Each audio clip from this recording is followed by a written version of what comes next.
Today we're talking about something that no one in their right mind is ever going to think carries any kind of value.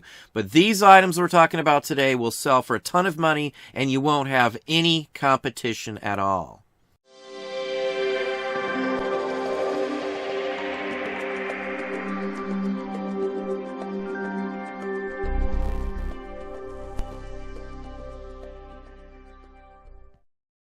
Hey, it's Don. Today we're talking about an item no one really thinks carries any value. It's something that I almost guarantee you, almost every one of you watching this video has thrown out. We're talking about old vintage batteries. Whether they're dead or NOS or usable or not, it does not matter. Vintage batteries, A-cell, Ds, whatever you may find. Batteries in this form can go way back. They're all different sorts of them. Some of them are crude. They're made out of cardboard with snapped-on handmade lids. Some of them are very advanced even for the age. They can go back to the 1910-20s era where you can find cell batteries that fit in flashlights and all sorts of things.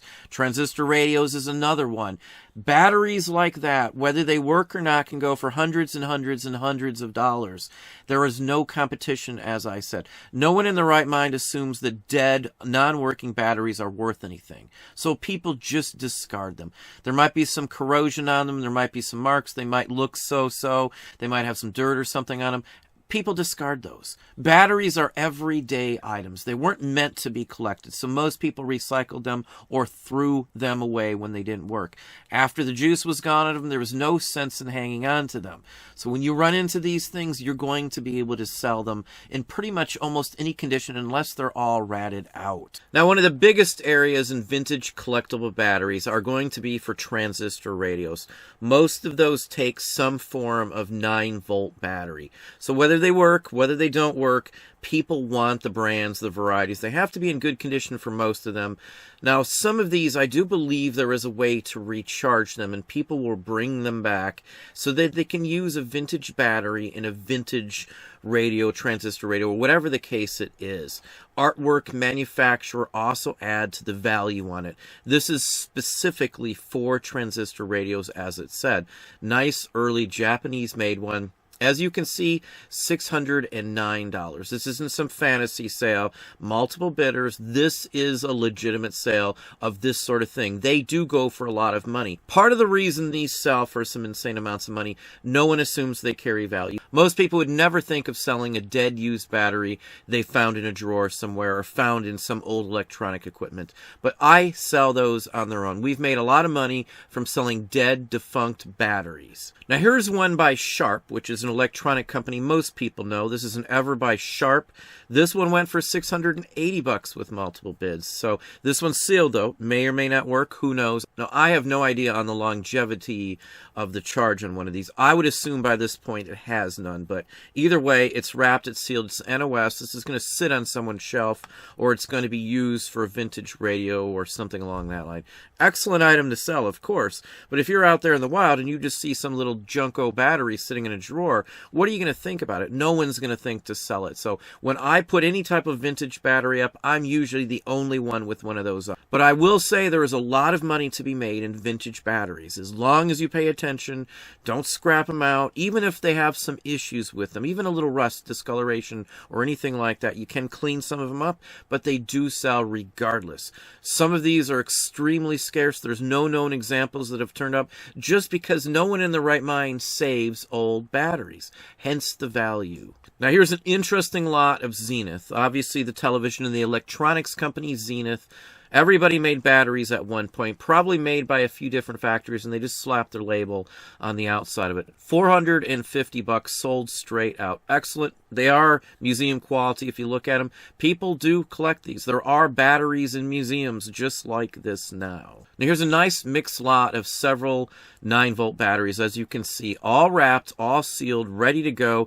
An average mix here. Any of these sorts can net you some good money. Now, these aren't super scarce ones. That's why they only went for $338 as a sealed NOS item. Here's another wrapped one. This is an Orion battery, again, for transistor radios.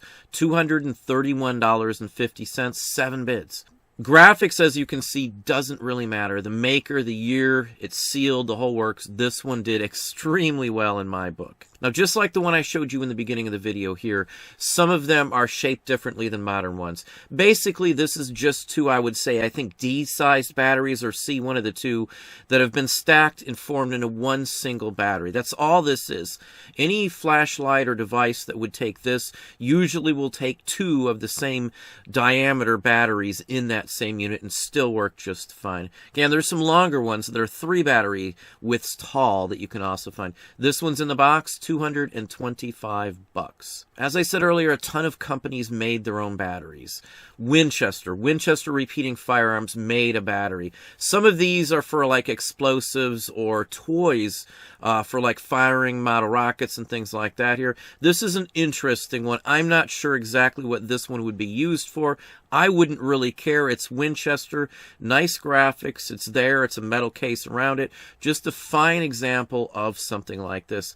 Battery people are going to want this. Winchester collectors, electronic collectors. A lot of the batteries can have multi-category interest, meaning that people from various different areas will be looking for that item, or if they run across it, would be interested. As I said, vintage radio collectors may want vintage batteries. Vintage toy collectors may want batteries specifically from that era that go to a vintage toy.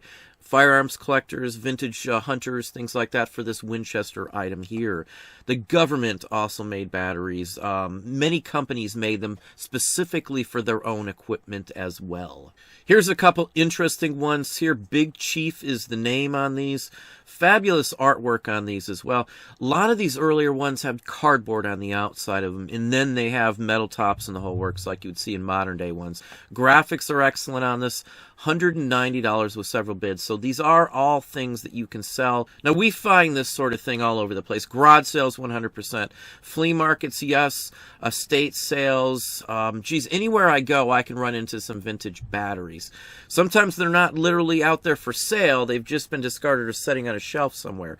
I look through every drawer at an estate sale or anything like that because these type of things turn up and most people don't assume they have a value. So I usually can get them for almost nothing. Many times if the batteries don't work or they've got a big bunch of dead batteries, they'll just give them to me. They have no idea that people will pay you good money for this sort. $190 for these two here. Now here's a Crown battery. There's a ton of different brands. Most of these are defunct.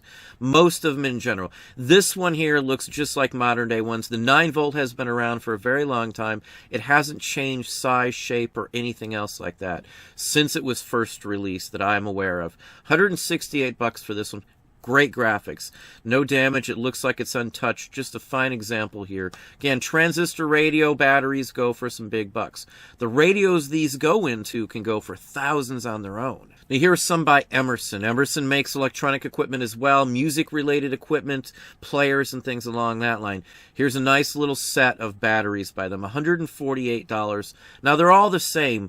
I think it does better to sell if you've got identical ones to sell them individually. Most people will just want one of each type of battery, so I usually can get far more money selling something like this by selling the identical ones one at a time. This is actually flooding the market. There probably hasn't been one of these batteries for sale in a few years. Most of these sorts, again, most people have no clue and they just don't show up online.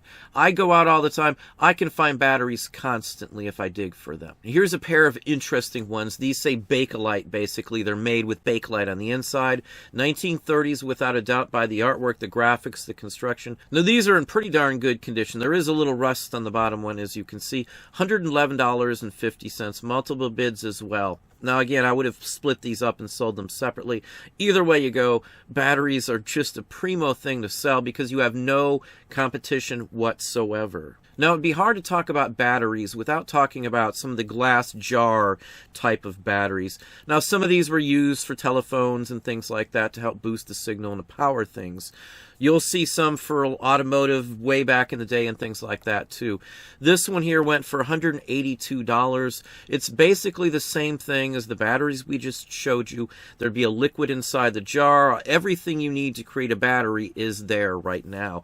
Now sometimes the tops are wood, metal rods, and the inside.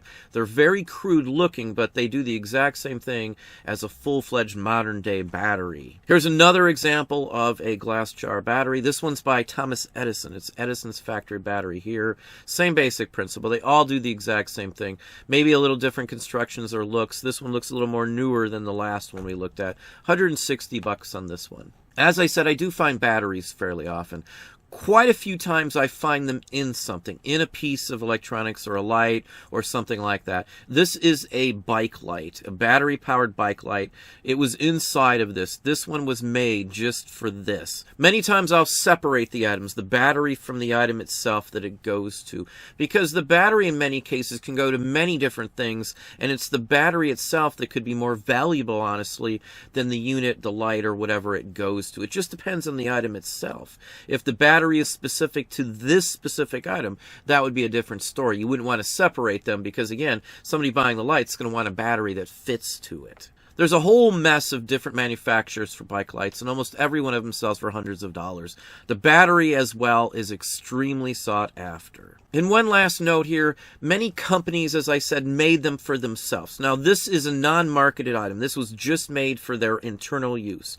You will find military batteries just like this, batteries for car dealers and all sorts of different places that look similar to this but are marked for their specific industry, their specific company. These are by, obviously, Western Electric, Bluebell dry cells, Bell Systems. This is Bell Telephone. These are early ones. These were only made to be used with Bell's system themselves. They're tied to it. They're made specifically for them and by them. Tons of companies did this. Don't pass these up thinking it's just some junk from equipment. Many times stuff like this will show up in a big bulk lot of, say, vintage broken phone equipment that no one wants or any of that sort of thing. So looking outside the box comes into play here. Something like this could have been in a box. It could have been in a huge lot. It could have been mounted on something. I take everything apart if it's like this, and I'll sell the good stuff and get rid of everything else.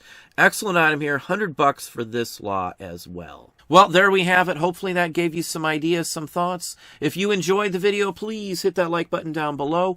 You can also hit the bell icon to be notified if I post new content or go live. Subscribe and tell all your friends.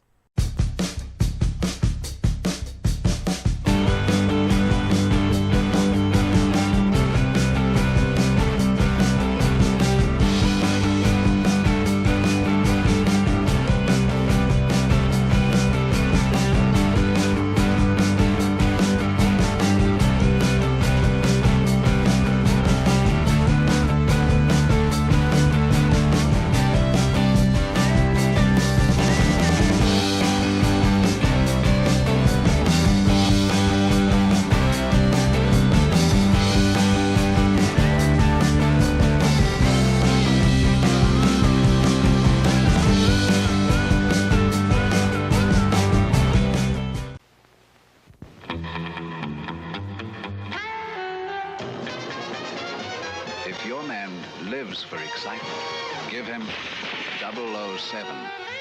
There's a 007 gift set for every assignment.